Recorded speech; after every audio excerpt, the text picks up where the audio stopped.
வணக்கம். இது நம்ம கிச்சன். நம்ம கிச்சனில் நம்ம இன்றைக்கி என்ன பண்ண போகிறோம் அப்படின்னாக்கி கேரட் கோசுமல்லி பண்ண போகிறோம். அதுக்கு என்ன பண்ணுறது, கேரட் நல்லா அலம்பி தோல் சீவிட்டு துருவி வச்சுக்கணும்.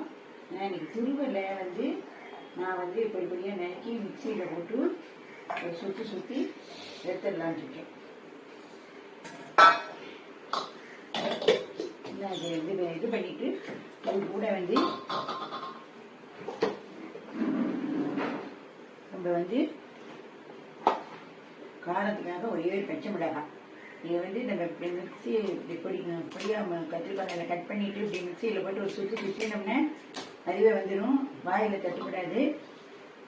கேரட் துருவலோட பச்சை மிளகாயும் துருவலாக வந்துடும். துருவிட்டு பார்ப்போம்.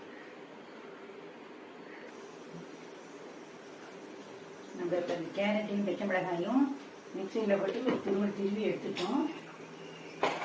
இந்தமாரி பயத்தப்பருப்பு நமக்கு தேவையான இடமே ஒரு 20 நிமிஷம் அரை மணி நேரம் ஊற வச்சுட்டு தண்ணியை வடிகட்டி எடுத்து வச்சுக்கணும்.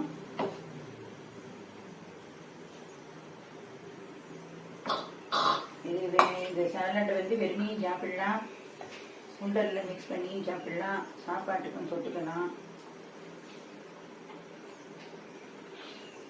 ஹெல்த்தியான சாலட் இது.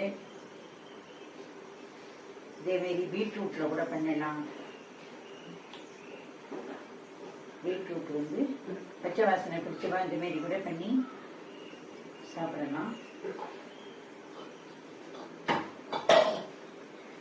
இப்போ இதுக்கு தேவையான உப்பு போட்டுக்கணும். உப்பு அதிகம் பிடிக்காது, உப்பு கொஞ்சமாக தான் பிடிக்கும். உப்பை போட்டுக்கணும். இப்போ இதுக்கு எலுமிச்சம்பழம் பொரியணும்.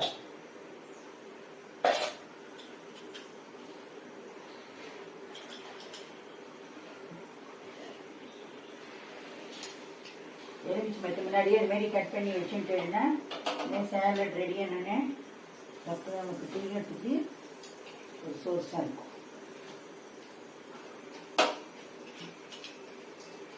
ரொம்ப பெரிய எலுமிச்சம்பழமாக இருந்தால் 2 ஆஃபாக பொழிய முடியாது. 4ஆக கட் பண்ணி பொழியுங்களோ அவளுடைய இந்த எலுமிச்சம்பழம் கட்டர் எப்படி இருக்கும் அதுக்கு தகுந்த மாதிரி வச்சு பொழிந்தோம். இதுக்கு ஒரு தாளிப்பு கொடுத்தனா